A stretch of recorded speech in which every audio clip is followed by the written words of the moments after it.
What can we learn from the Amish and Mila Jovovich about building an 8-figure community?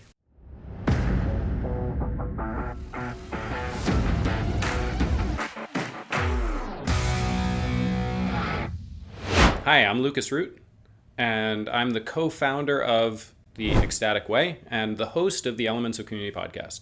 Most people who are here probably have already started a community, or they've fallen into a community accidentally, and probably here's how it looks. You're there just for mercenary reasons and it's sucking your soul out, or you're pouring way too much energy and money into it and it's not producing profit for you yet. The opposite of that, of course, is a community that is profitable and fulfilling. And in order to build that 8-figure community that is profitable and fulfilling, you're going to have to build it with intention. And this is the recipe. There are 6 elements, and you're going to want to stick around for the end. The last one is my favorite, and it's the most important. They're pretty simple. The 6 elements are purpose, contracts, projects, value, language, and the last one, like I said, most important and my favorite, heart. So let's talk about the 6 elements of community, and we're starting with purpose. Purpose is the thing that brings your community together. It's a core idea. It's what you're trying to solve in the world to make the world a better place. In order to come up with that, in order to define that inside your community, I want you to ask yourself 2 questions. The first one is, as a leader, why am I here? And go deep into that. Really understand, what is it that's bringing you back to the community every single day? What is it that drives you to continue to invest yourself, your soul, your effort, even your resources and your money into this community? Why am I here? And the second one, as a leader, ask your community, why are you here? What is it that brings you back into the community every single day? What is it that makes it interesting and exciting for you to throw your blood, sweat, and tears behind this thing that we're trying to accomplish? That's how you're going to understand and define the purpose of your community. So here's a great example of this. The community that my partner and I are building, Ecstatic Way, came as a combination of 2 personal purposes. My partner Caitlin's purpose is to end emotional suffering in the world, which is amazing. Love that purpose. And combine that with my purpose, I'm trying to activate and empower the divine feminine in the world. And together, my partner Caitlin and I decided that community that we're building is helping high-achieving women do the work that they love with people that they love, so that all of us together, we can build a world that we love. So that's purpose. Next is the contract. Just like in purpose, the way that you're going to define this is you're going to ask these 2 questions. Now, here's what's amazing about the contract. Just like the rest of your relationships in your life, this is going to change over time. So you're going to want to re-ask these questions regularly. The questions are, what are your personal boundaries, and how do you want your community to be engaging with those personal boundaries? It could be, I don't ever want to get a text message after 6 p.m. Now, you're probably not going to tell your community not to text you, which means that's something you're going to have to put in your phone. But at least by defining it, they know what to expect from you. And that's the second question here, right? The first one is what are your personal boundaries? And the second one is, what are the expectations that come with those boundaries? Now, just like in purpose, this is bi-directional, which means the community has boundaries. It has rules that you have to follow when you're engaging. And equivalently, they have expectations. And you've probably thought about these expectations. Like, for example, when I'm talking to my executive coaching clients, I tell them I have a 24-hour SLA on text responding. So if I don't respond to your text within 24 hours, I'm outside of integrity. But as long as I do, your expectation is you can send me as many texts as you want. I got 24 hours to respond. That's an example of what the expectations are and the boundaries. So we've done purpose and contracts. Next is projects. Projects are where you actually do the work of the purpose. It's literally the action steps plus the deliverable. My personal favorite example of this would be a bunch of farmers who get together to raise a barn. They're actually, the whole purpose of the community of farmers is because no one person can raise the barn themselves. So they need to be able to work together to accomplish some things, projects like raising a barn. My other favorite example is the Gertrude Stein Paris salons in the 1920s. I love this example for a couple of reasons. It's when they would get together on Saturday morning and Gertrude would order 12 bottles of wine and a single baguette, hold the baguette. And a whole bunch of really incredible intellectuals would get together and drink wine on Saturday morning and have amazing conversations. And the result of that, we still see today. We still see amazing artists that created extraordinary pieces of art.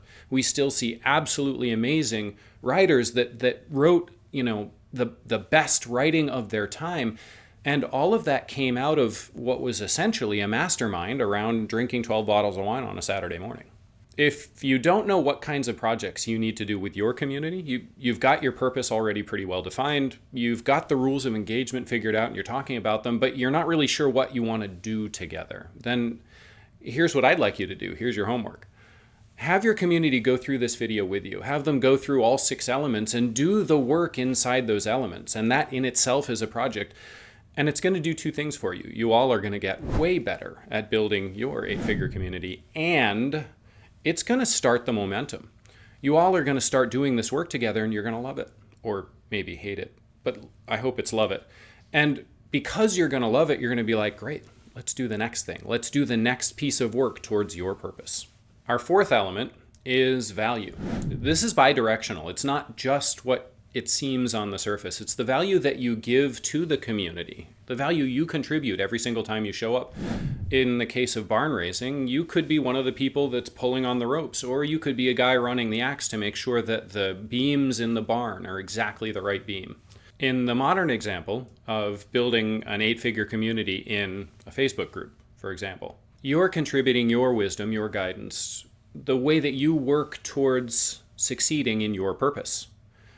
Now, your community members, they're also receiving. They're receiving your wisdom, your guidance. They need to also contribute into the community. They're going to contribute their energy. They're going to contribute the work that they do to move the purpose forward. They're also going to bring in referrals and, their friends and their family saying, this is an amazing place and we're working towards this thing.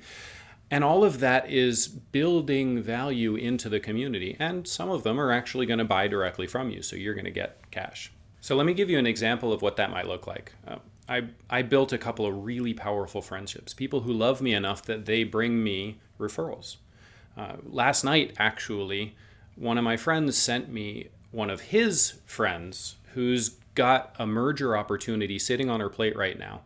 And she's not sure whether or not she's going to be able to get $5 or $8 million for a company.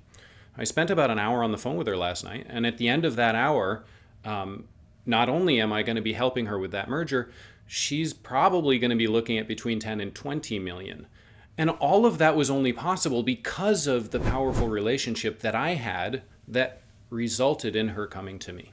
So community is not just a Facebook group and the people that are in it. It's the relationships that you invest in, like my friend. And the value that you get from that is friendship and also sometimes really powerful referrals. Now on to the 5th element, which unfortunately is not just Mila Jovovich. It is language. In this context, language goes beyond just the base language you speak, like English, French, German, Mandarin. Language is the inside jokes that you tell, the stories that you've built inside your community. It could be body posture and eye contact and even the clothing that you might be wearing. Language is so much more nuanced than just the words that you choose to use. One of my favorite examples of building actual story into a simple phrase that becomes common language inside your community. If you've been through one of the retreats that we put on inside the Ecstatic Way, the first thing that you're going to do is go through a hug training, truly. Everybody who's been through that hug training now knows that when I say left arm up, it means that we're going to start hugging. Now, inside the community, left arm up has actually grown to mean so much more than just we're going to hug. Now it's open up, connect heart to heart, connect more deeply. The community is actually building that language in a way that I didn't even think about. So the first 5 elements were purpose, contract, projects, value, and the 5th element, language. Multipass. And now we finally get to my favorite, the one you've been waiting for, heart. You might be asking, what is heart? And I'm glad that you're asking that. To define heart, the Greeks actually have completely nailed this definition, way better than I can do in English. They have this word philotimo. It means the love of honor. So let me give you an example of what that might look like. Me personally, my least favorite chore inside my household, I don't know why, this is weird, is actually getting the mail and opening it. Again, I'm not really sure why. That is my least favorite thing to do in the house.